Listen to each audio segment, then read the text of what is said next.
Ever wonder what your day would be like with Boom Radio? Yep, us too. We don't think about nightmares.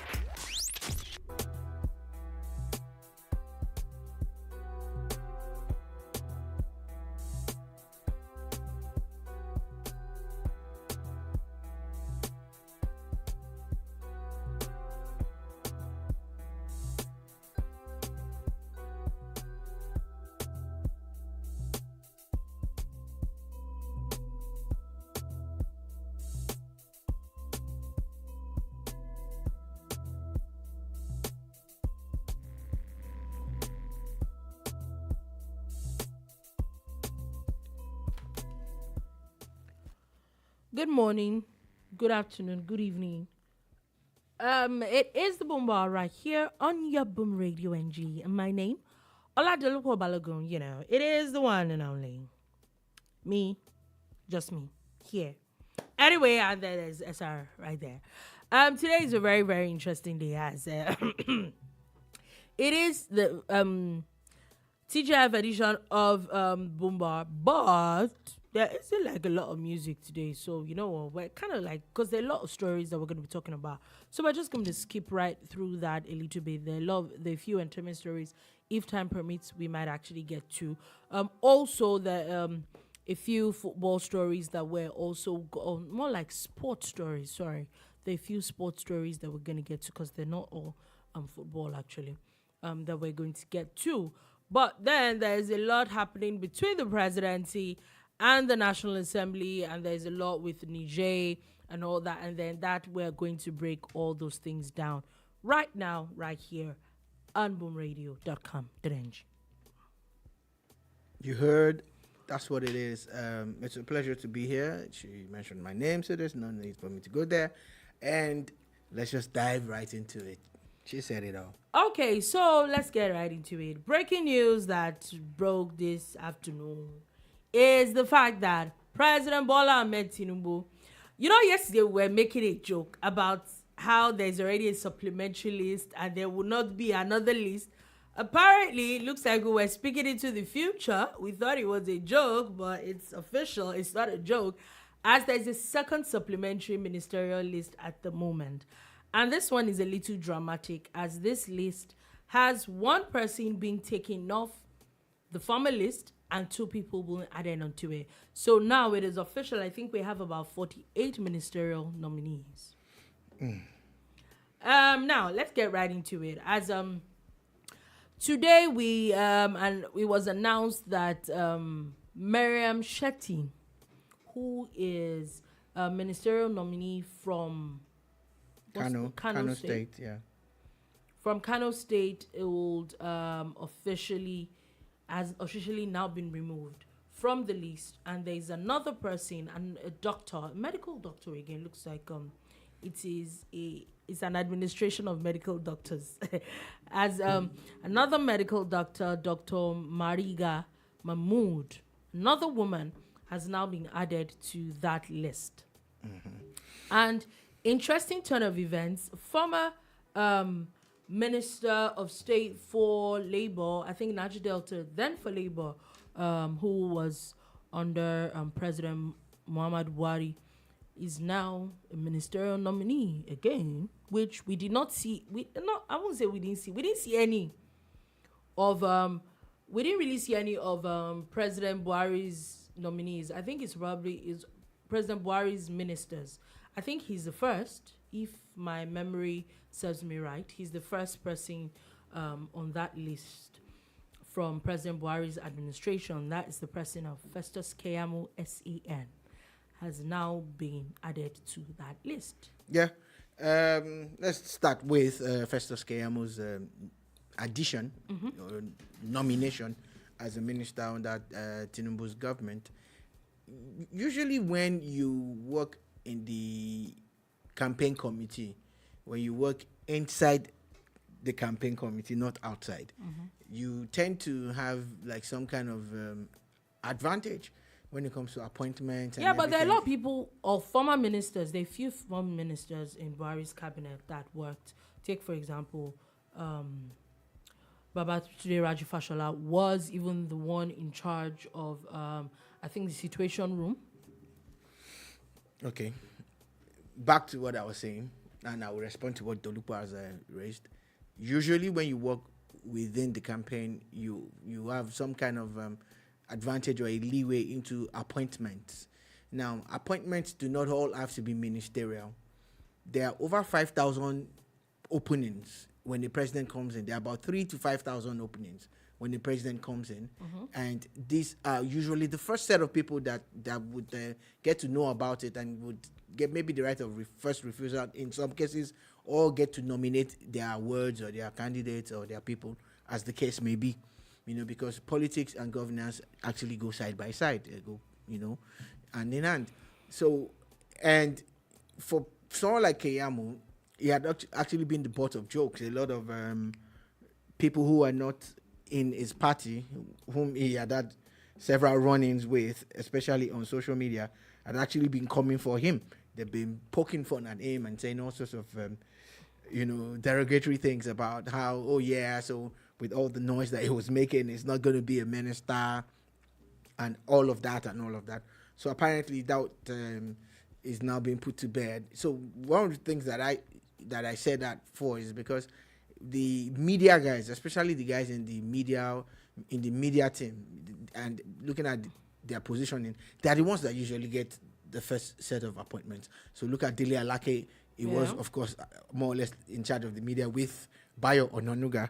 There was Ajuri Ngelale, who was a part of their campaign government. And there was, of course, Festus and Fani Kayode, you get. And, of course, now of those 5 or so who were part of the media strategy team, 3 of them have already been, brought into government or nominated to become ministers and been appointed as SA. So that's why I raised that angle of Keyamo, that it's actually not a surprise, because what I felt was that if he was still willing to serve, because he had said that he was just going to go back to his practice, his chambers, if he was still willing to serve, I didn't even expect him to be as a minister. Maybe it would be as some parastatal somewhere, because not everybody can make a list of 48 or 60 or 37 ministers. Yeah, I agree. So on that one now, it's official that Festus Keyamo is on this list. Now let's go back to the one that everybody is going on about. Why was a name removed? We don't have an official statement to that effect yet, but the issue is that someone that a 33-year-old who's supposed to be the youngest on that list was removed for an older person. They're both women, so I think the issue of someone being a woman, I think that already trumps that. But why was she removed? And the question also now goes back to, if there was a conversation of someone being removed, before we got on the show, you said that we had talked about this in a few minutes, and you had talked about how he had quite a number of time to discuss what the issue was, yeah, or discuss who to pick or look for who to pick. But here we are, we're exchanging names. What's the plan? I am extremely disappointed, and I am also dumbfounded, and I'm still trying to figure out what would necessitate, this substitution, because it's like football. A coach would have prepared his team properly, and he puts out his best 11. Then somewhere along the line, it's time to substitute, maybe based on injury or lack of performance, or a change in strategy. Then you start to say, okay, you go and warm up, you go and replace this person. But they've not even started. That's exactly my point. It's the point. That's why I use football as as the analogy or whatever of football. Mm-hmm. So that's what you would expect, And okay, we've seen people who were substituted that were also substituted anyway, but at least they shall entered the pitch. Mm-hmm. So but I've never really seen when people are lining up, to be screened by the referee before the match. The referee looks at their nails and their boots and everything to see if it's in compliance and all of that. Then they get to start the game. And this person is still the person is about to enter the pitch Yeah. for screening, not to start the game. Oh God. Then you now substitute with someone that didn't even train with the team at all. We would like to have some kind of explanation, and we should speak to government and tell them to stop taking us for granted. Yes, we know that you have the best interest, or you say you have the best interest of people at heart, but I don't think it is proper for you to have kept your list for 2 months, 2 whole months, after the announcements were made that Bola Tinubu was the winner of the election by INEC, and he had about 3.5, 4 months. Then from May 29th to August 2nd or so, when this supplementary list came out, you had another 2 months. You get more or less 2 months plus. So you also sent names to the DSS and all that for screening. But I understand that they have like they wouldn't have sent only 48 or 49 names. They would have sent like 60 or 70 names. I get that smart move. But you're the one that chose to pick 3 people from Kano State. Yeah. You chose 3. There's still 3 now because they just replaced them. So what would inform the I would really like to replacement. I really would like to know what exactly the issue is. We're talking about this person is definitely younger. This Maryam Shetty. I would say that from the get, for age, there's always for me, or this from my own angle, there's always the angle where is this person experienced enough? Does this person have from the issue of experience, human relations, managing a whole federal ministry, does this person have enough experience for that? I get that angle, yeah, which is why maybe at times when we look at we're all clamoring for youth and all that, I think our youth, there needs to be a little bit of leeway in our definition, because whether you like it or not, experience counts for a lot of things. It really does. Okay, so one line just negates everything you just said in the last 2 minutes, and the line is that why was she chosen if all of this I was not going to get to. I was going to get to that if that is part of the issues, then her name shouldn't have been on the list. Like you said, there up to about 5,000 places that needs to be filled. So maybe not the head of a federal ministry. I get all that point. The point is that then why was she on it in the first place? It comes off as 2 things. It's either you do not know what you're doing, or there's some political issues coming up, and then by the time her name was announced, you're like, okay, somebody somewhere needs to be robbed. Now, or the name did not rob somebody well off, and then they just had to take her off. And I think it looks bad on the federal government. This is no disrespect to Dr. Mariga Mahmud. No. I really don't even know anything about her. Even Shetty, I just found out when she was nominated. That's when I found out about her and did a lot of digging into, her profile and everything to say, okay, wow, interesting background she has, interesting pedigree and all of that. And it would really not be the right thing to do to any human being, because right now she would have been getting congratulated and congratulatory messages. Oh yeah. People would have been how you congrats and all of that. Prayers are going, all sorts of things have happened. Then kaboom.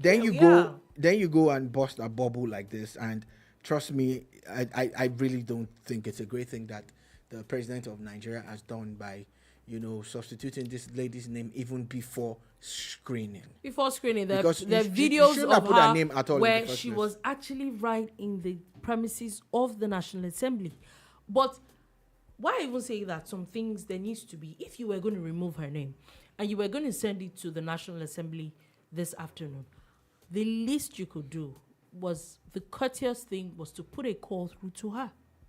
Yeah, before that name left Asoro, couldn't there somebody would have called her. There was no need for her to come to that place. Even if it's for optics alone.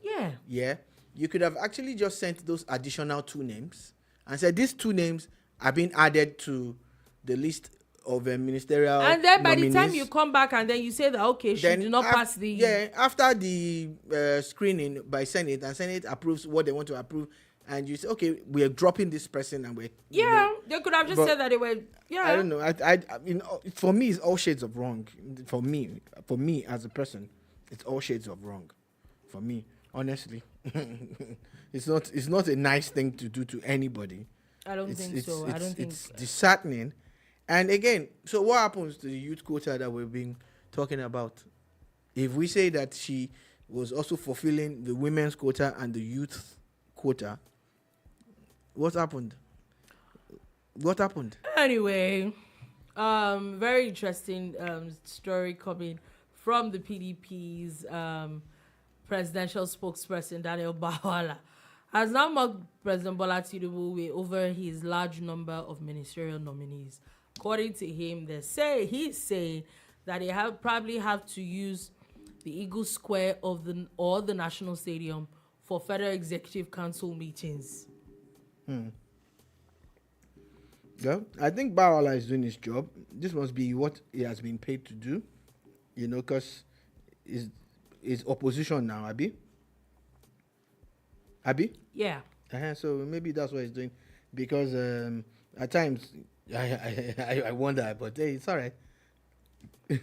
Anyway, we'll definitely see how all this drama ends. I really would appreciate if there can actually be a formal explanation from the federal government, from the president, about this. Now, let's move on from that and still talk about the president and the National Assembly, since we're talking about it. Now, the president has now written a letter to the National Assembly. This is the Senate and the House of Representatives, asking for approval for military action against Niger. Yes, it is the process that you have to go through. No president of Nigeria is empowered by law to just go into take the troops out of the country without the approval of the assembly. And it has come after an escalation from the Niger side. Yeah, I was going to get to that since we're just in the... because they're intertwined. If that thing happened, this would not be happening, There's no... Maybe it could be from the angle of... No, wait, hold on. It could be because there is actually an ultimatum that ECOWAS had given them as per last Sunday. It could be because of the 7 or 8 day ultimatum. Yeah. But if the junta had agreed to meet with the high-power delegation that Nigeria sent to them yesterday, and they met with them, and they decided to step down, would the president still go and ask for permission to send the troops out of Nigeria? No. Exactly my point. And they've only done this because they had envisaged that it could go either way. And that's why they talked about the military option being on the table. So for me, I stand by what I said again, that they are doing this because they have tried to negotiate and it's not working. The day the coup took place, Nigeria had already sent people to Niger Republic. Yeah. Even sent people to Chad, to get them to intervene. And of course, they were rebuffed. Nothing happened. They didn't respond to them. And when they decided to, have the ECOWAS meeting, the emergency ECOWAS head of state meeting in Abuja, and resolutions were made, Niger responded by making moves of their own. So if you still want to bring that angle, you can bring it because everything is interwoven.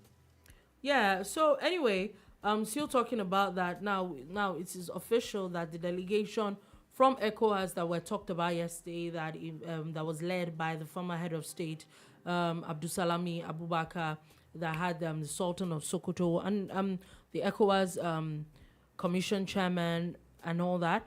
All those people, it is safe to say that they had come back. All they met with was with a delegation from the junta. They could not see the leader, and it's safe to say Niger is not backing down anytime soon. No, that's exactly the thing. Nigeria sent a former, military ruler from Nigeria in the person of Abdusalami Abubakar. Yeah. a former Nigerian president and a former general in the Nigerian army. Then, on that same entourage, the Sultan of Sokoto, who was also a soldier, a general too. And there's a reason why they chose those people, apart from the language and, the proximity to Niger and all of that. They are former military people. Especially with the head of state, the former head of state that was actually a head of state during the military rule. And he was the person that, I think that in the person of Abdulsalami Abubakar, we hope to still have a lot of, see much of him, because he actually represents something very, very great in Nigeria's history. Exactly. He does. So I think that the least Nigeria could have done was there could have been a little bit of courtesy for someone like that. But it's obvious that these people are not backing down and talking about that. They have now officially announced that they've cut ties with Nigeria, France, Togo, and the United States. They said in a military broadcast that it's very interesting where Niger is coming from, because how do you cut ties with the US, with France, with Nigeria and Togo? These are countries, if we really do a bit of reading, these are the countries that literally make the country Niger stand. Yeah. So it's interesting, like you pointed out. Take it from the Nigerian angle. We are so closely knit that there is no way we would have envisaged this. This is a country that we have been battling insurgency with together.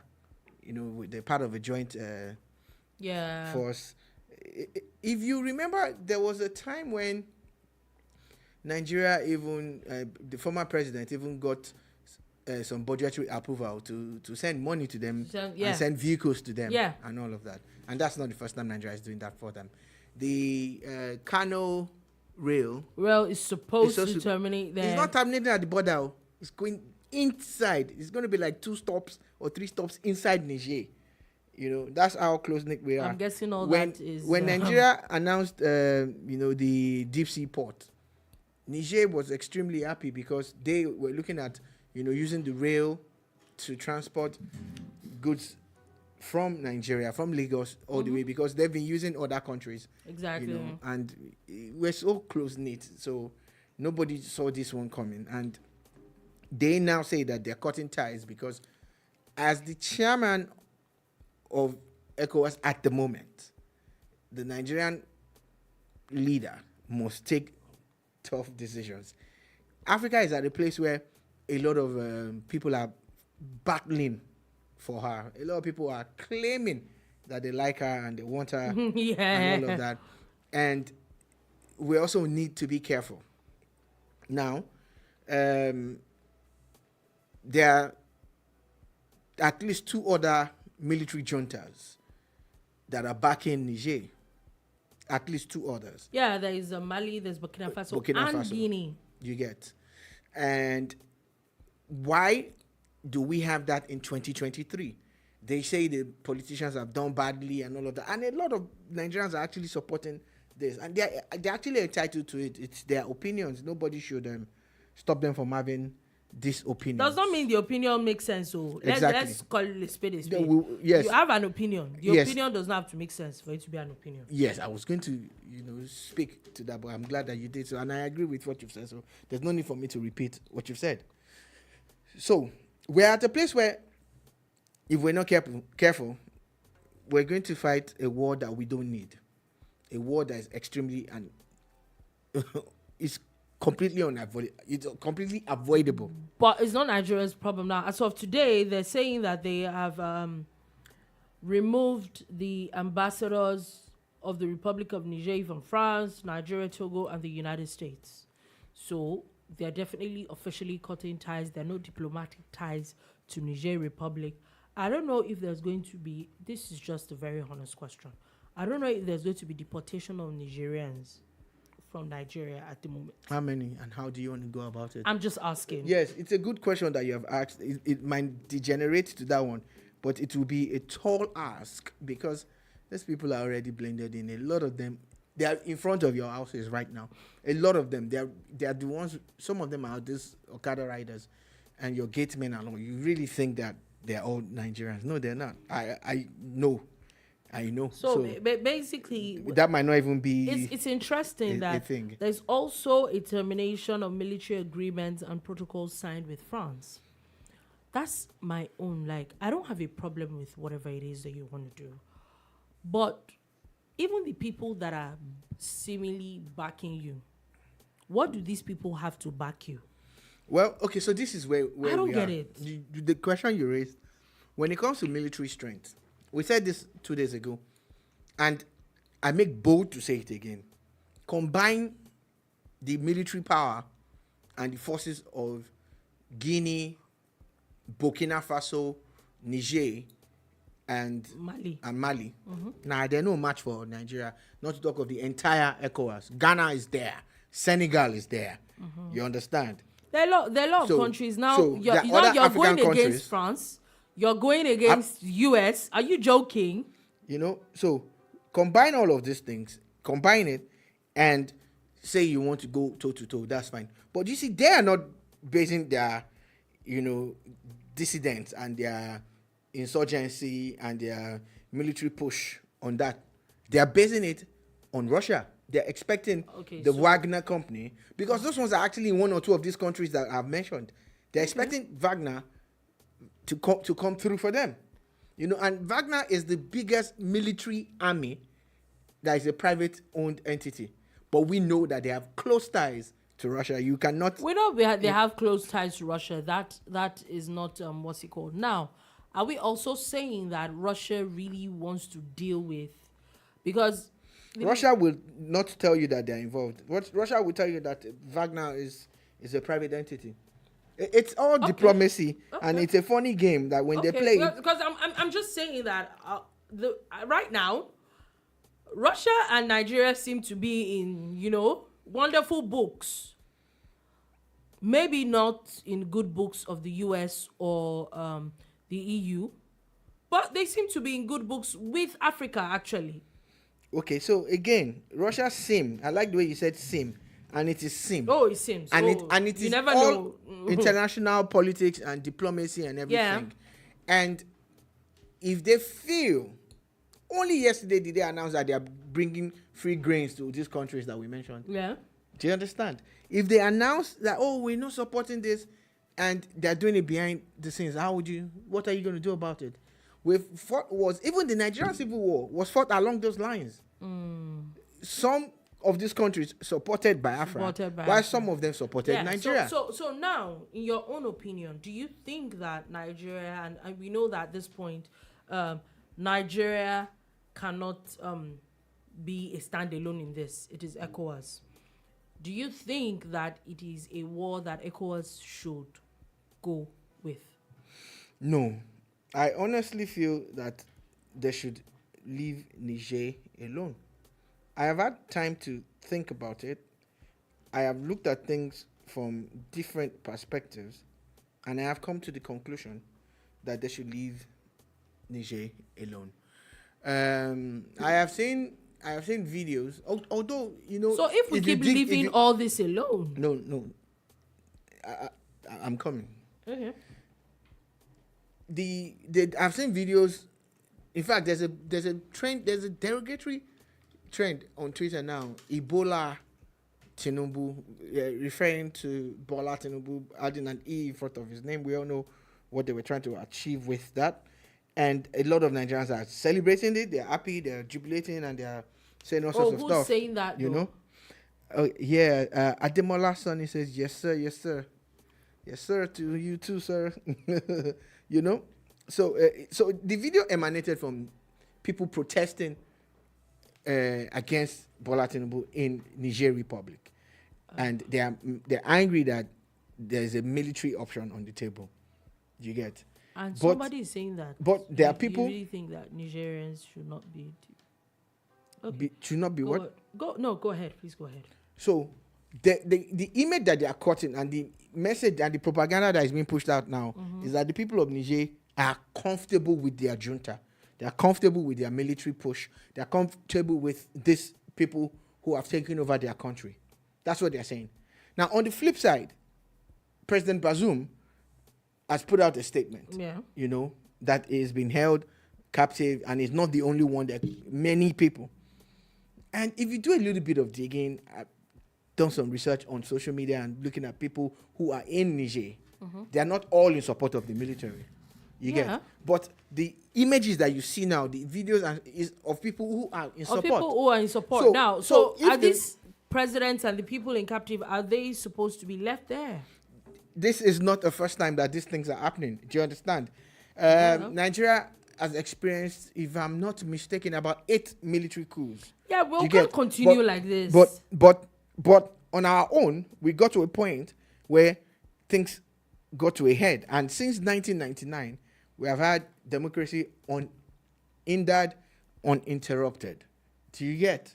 Now, Bazoum, a lot of things have been said about him. He only came into, at least this current regime started in 2021. Yeah. 2021. It's not even that long, 2021. Now, you're saying some things happened 7 years ago and 8 years ago. One of the things that they are saying that they are mad at the junta, that they are using as an example, as an excuse to remove their own president, is that he's not fighting the insurgency war very well. And all the statistics out there is to the contrary. Niger has been very meticulous and very, very composed when it comes to fighting this BH and this ISWAP people. Niger is actually not doing badly. We know what happened to the president of Chad. You know how hard it was for them. To me, it just looks like, so every time I see this post, they just make excuses. Someone that wants power. Yes, that's what it is.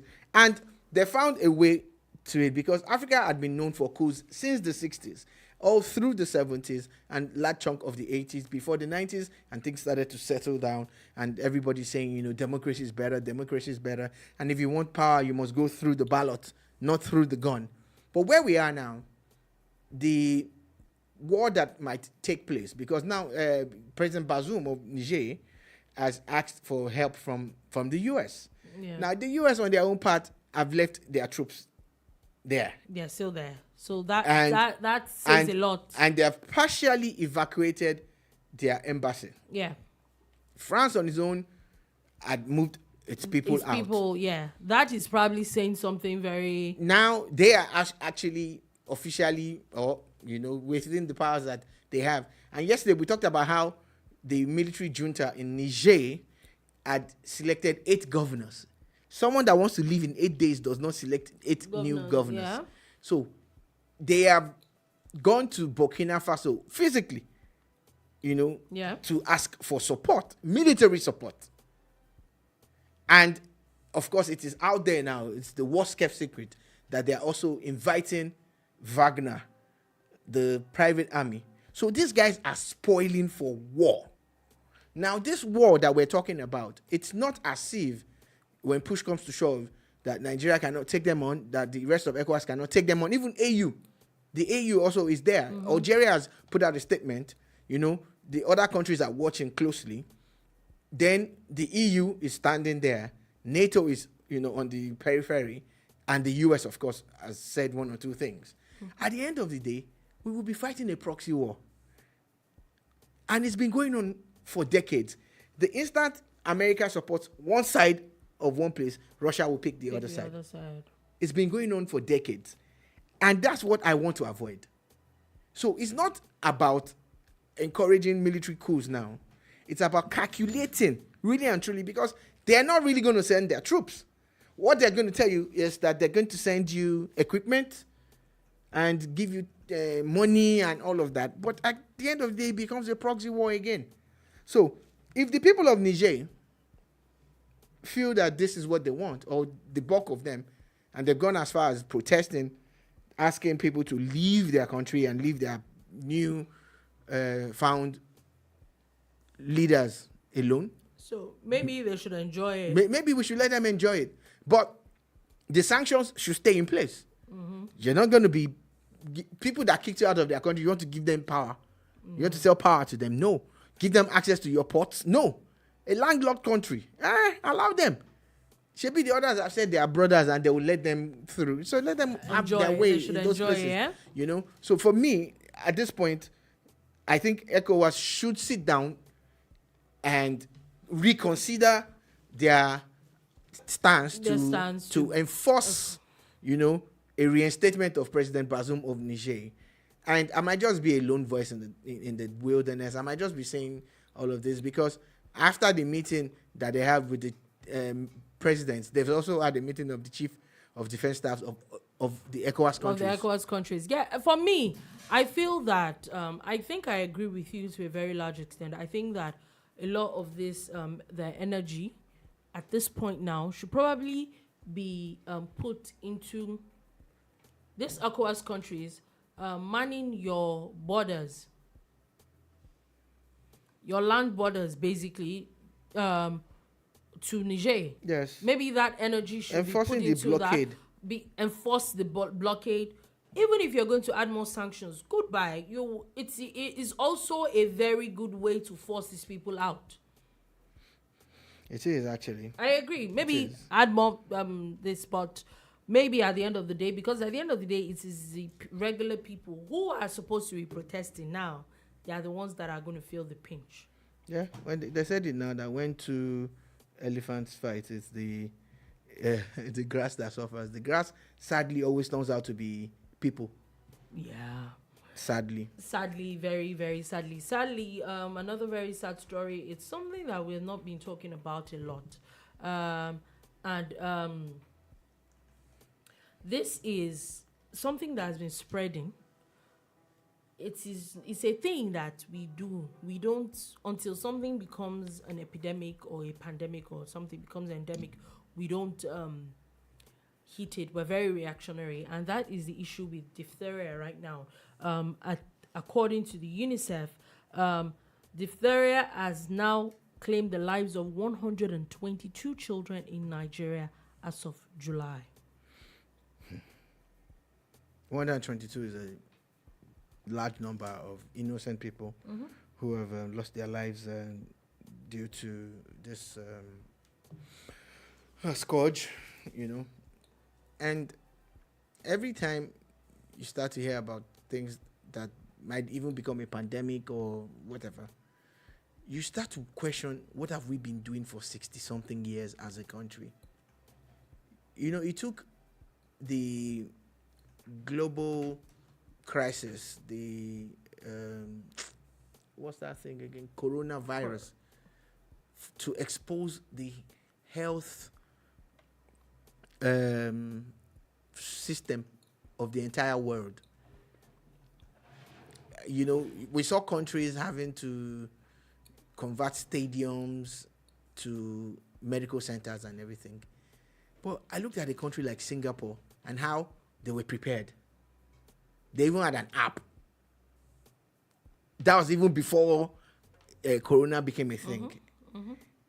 Being proactive, thinking ahead, and working towards it, it's actually not impossible.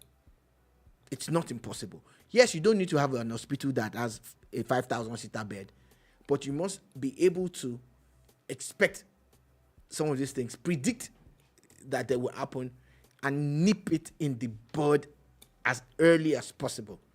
Nigeria showed proactiveness with the way Ebola was handled in Nigeria, and it could have been a big problem if Nigeria did not handle it the way it did. Sadly, we lost a lot of people. Stella, Daredevil, and a couple of other heroes were sacrificed, and we should have learned from that. So diphtheria now, I hope it's not just going to be the same. Oh, why did it happen? They quickly do some wishy-washy thing, then treat people and they're fine, and then we move on.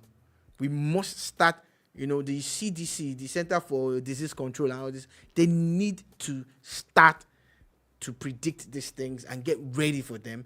And we must, not be caught unawares again. 122, right? That's a lot of innocent lives lost there. And this one is on government. Anyway, we hope that they actually get to nip this thing in the bud. I know that a lot of states are talking about different ways to But I think that there can be a lot more. You remember that there's still the slow issue of anthrax that is creeping in. Yeah. We hope that is also nipped in the bud. Now let's move on quickly from that. Let's go to Edo State, where there's drama happening in Edo State at the moment. This is between the governor and the deputy governor. Now the first story is that there's been speculations that the governor has threatened to sack the deputy governor. Yep. We know that they said that there's been stories of them not being on good terms, that it finally made it worse when the deputy governor was found at the inauguration of Edo State Senator, that's the former governor of the state, Adams Oshiomhole. And now the governor has threatened to sack the deputy governor. I have a few questions on that. Yeah. But before we get to that, there's also, let me also put it out now that the deputy governor, because this just seemed like speculations before, but now it is now official. The deputy governor has now gone to court to prevent the governor. There's the attorney general of the state, the chief judge of the state, National Assembly, the state assembly, from basically ask the court to stop the governor from making moves to impeach him or stop him from carrying out his duties as deputy governor of the state. Okay. Interesting. This was the door that gave power to a certain phrase, Edo no be Lagos. Indeed, Edo no be Lagos. That's where we are. Governor Obaseki, who in recent times has been making some funny statements, in my opinion, there's some things that as I've heard him saying, especially when it came to the labor unions, and I'm wondering, like, okay, now that they have cancelled the thing, how do you feel? But that's not what we're discussing today. What we're discussing is the rift between him and his deputy. Now, the sad part about this whole scenario is that these two were not really friends before. No. They were brought together by the leader of their party and the then governor, Adams Oshiomhole. And when Oshiomhole had done his own assessments and some games had been played within their party, and he said he wasn't going to support Obaseki anymore. Obaseki moved to the PDP. Remember that? Before Obaseki moved to the PDP, everybody expected Shaibu, the deputy governor, to also follow Oshiomhole. You get? Oshiomhole had now pitched his camp with the former PDP candidate, who had now become the APC candidate. Oh my God! But Shaibu stayed loyal to Governor Obaseki. He went against his mentor and his leader, and he said openly that it was Oshiomhole that brought Obaseki, and so he's going to stay with Obaseki. Of course, we know that, like Dolupo pointed out, he went to PDP, got the PDP ticket, became governor on the bill of the PDP. He is a PDP governor as we speak. But not long after their inauguration for their second term, we had noticed it. There was a meeting that was streamed, that we saw the videos, where the deputy governor was complaining about what's happening in the PDP and how they were not welcome there and a whole lot of things were wrong. To show you how unwelcome they were, when it came to choosing delegates for the PDP presidential Congress, it wasn't even them that had the powers. When it came to choosing the new leaders of the PDP in Edo State, it was another governor in another state that shall remain nameless. And that shows you that Governor Obaseki is more or less like, he's floating, like the dollar and naira system. Seriously? He's floating. Seriously? He cannot go back to the APC. He's not really strong in the PDP. And that's why during the presidential elections, he was flirting with Labour. Yeah, these are facts. Now, Shaibu went to Abuja to celebrate with the APC's Oshiomhole, who had now become a senator. And when he came back, it was said that the governor had called a meeting. And when he got to Benin, he found out that there was a meeting happening at the governor's mansion. And he drove there. This is according to party stalwarts. And he was prevented from entering, the deputy governor. I was like, look, there's a meeting going on. And they said, no, you can't come. Your name is not on the list. So at that point, he must have realized that, yes, this is not a joke anymore. It's not a joke anymore. And this is according to, the everything I've said now. I wasn't there. It's according to the APC and PDP people in Edo. So at the end of the day, and him going to court now to seek an injunction against the police and the governor and all of that, just lays credence to what I said. However, he might be standing on very solid grounds. Wow. There are precedents to this. Because my own issue with all this is that I don't even agree that the governor will say he wants to sack him. There are precedents. Because the governor cannot sack you now. There are precedents to it. In Ondo State, we also what played out with the former deputy governor of Akeredolu. Yeah, the man was going from party to party. But he couldn't. He saw out his tenure as but deputy that governor. didn't happen in Zamfara. In Zamfara, but guess what? Oh, there was a court judgment. Have you forgotten there's a judgment? Yeah, but he already been impeached. So that's what I'm saying. He can now cite the Zamfara example. Yeah. Okay. Makes sense. And make it work. Now, in Oyo State, it was different. So this will embolden Obaseki to say, okay, in Oyo State, we remember that the governor removed his deputy. And nothing happened. Yes. For whatever reasons.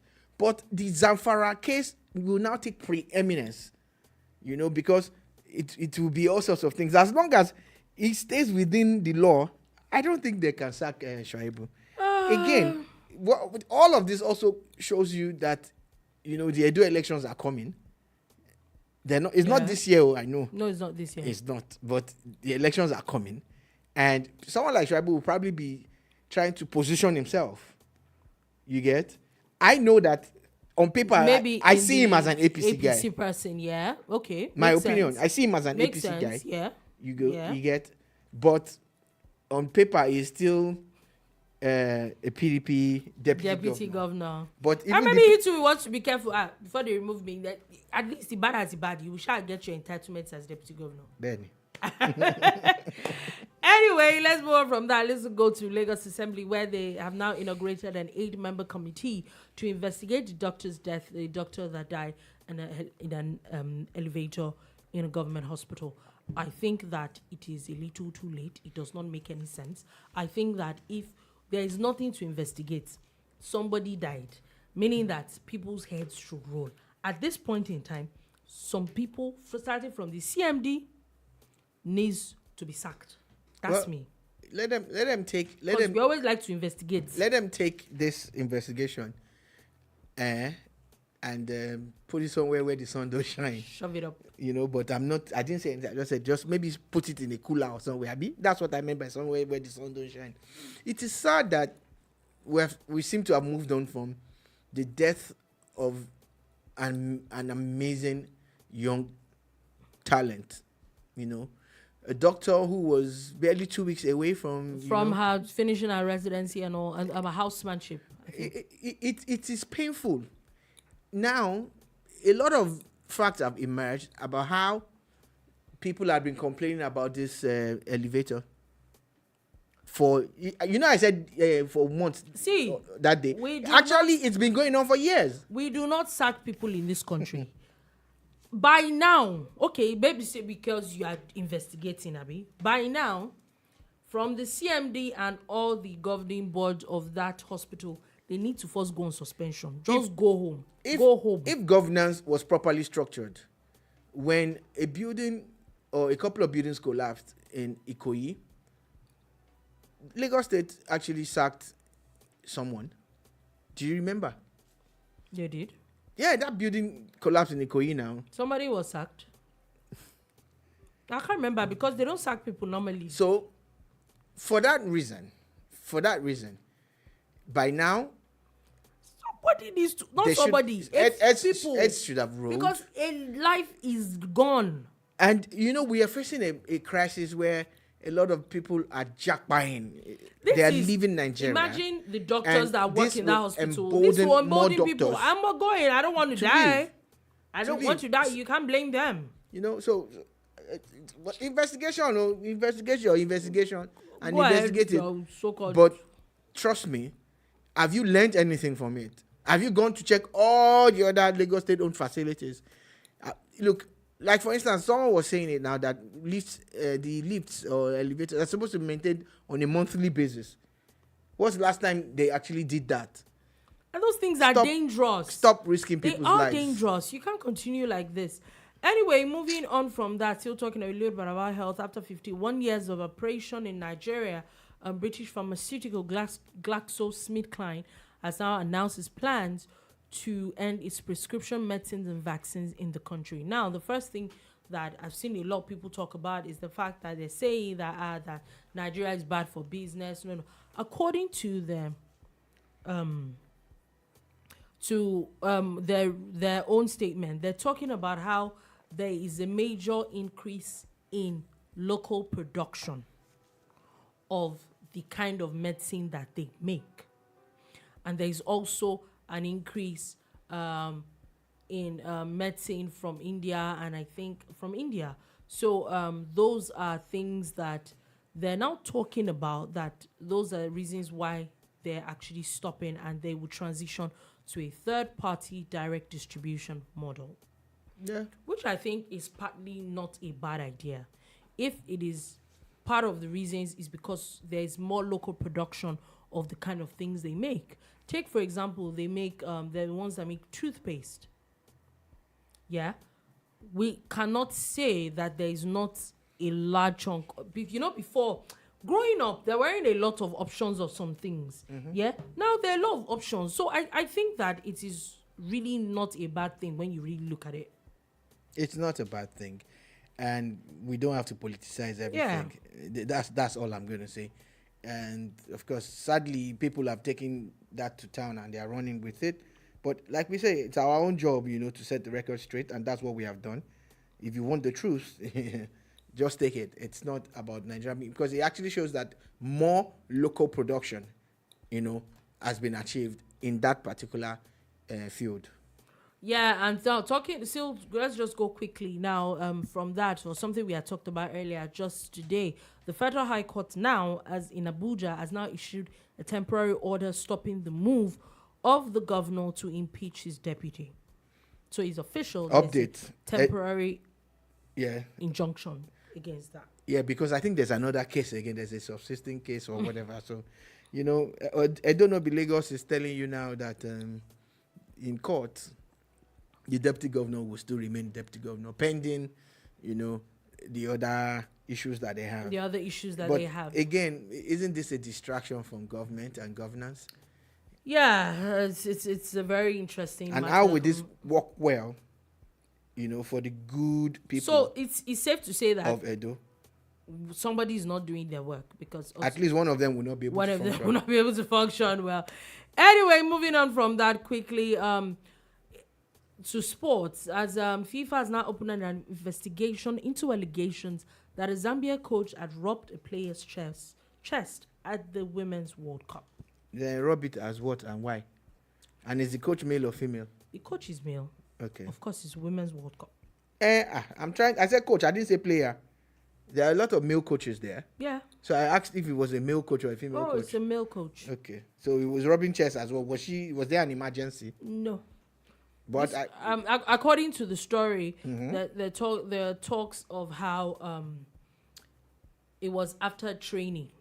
Okay. And then there was actually a formal complaint that was sent in against the coach. Now, according to the Zambia Football Federation, they say that they have not gotten any of those complaints. But FIFA is saying that they're going ahead and investigating this. I was going to say that especially for women, I know that there's actually a lot of harassment and all that. I'm not saying that this particular one that's the case.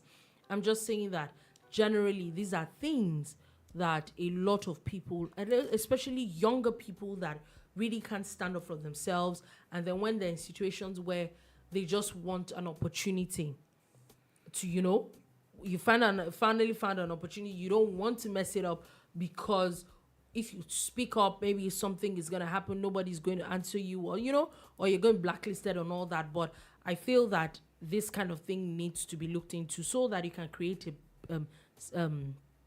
a safe space. And shout out to the Zambian team. This is a team that I never scored or I never won a female World Cup game before. But even though they're not moving to the round of 16, they actually won their game. Yeah. I think it was against Costa Rica. So, and it was a huge deal, really huge deal. Big deal. I think for they Africa. won that. Big deal. They won that game 3-1 or something. So this is a team that you need to, for them to do this feat, you need to create a safe space for them so that they can actually thrive properly. January. So yeah, I just wanted to put that out there. Now, still talking about the Women's World Cup. This is the first time ever that 3 African teams are actually moving on to the round of 16. Nigeria, South Africa, and Morocco. Where we hope that they actually get they get a lot of they get past this stage. At this point, is anybody's game. This is not even about it's Africa. We've seen the likes of Brazil. We've seen the likes of Germany. We've seen there's a lot of other teams that you would expect that would move on easily have been left by the wayside. You've seen the teams like US actually struggle to get into the round of 16. They did. It's anybody's game, really. Anything can happen. For any team to make it to the last 16, you're good enough. That's what it means. Mm-hmm. But I'm going to go with the African vibe and the African, system and movement, and pray that the African teams actually make it through to the next round again, So that's where I'm going to come from. And this weekend, everything starts again. Everything does start again. And I'm still talking about women and women in sports doing Nigeria proud. The D Tigress have now reached the finals of the FIFA 2023 Women's AfroBasket Championship. Now they have defeated host Rwanda 79-48 in the semifinals. That is proper flogging. Yeah, you need to go and follow the Tigress Twitter handle. They're not smiling. Their admin, whoever the person is, deserves a big bottle of whatever the person drinks. They are actually bringing a lot of smiles. Oh, they're doing fantastic. They're doing fantastic. I am not going to lie. There's a lot of things that's happened behind the scene that I'm not going to bore you guys with at the moment. I just want to focus on the girls and their coach, their new coach, Coach Rana, and say kudos to them. They're in the finals now. Yeah, this is the fourth straight final that they're getting. It's beautiful. It's beautiful. Some players were robbed of this opportunity. The players who actually qualified for the tournament and won the previous one because of some funny administrative decisions that were taken. Like I said, I'm not going to go into that. I'm just going to say kudos to the coach and kudos to the players that finally made it there. They're all Nigerians anyway, and I hope that they can make it the 4th one on the bounce. Okay, and on that note, that is all we take today on the Boomba. Thank you very much for watching. Thank you for listening. Thank you for the comments. We will be back again on Monday to give you another wonderful edition of The Bar. Do you have a beautiful, beautiful weekend ahead? Yes, sir.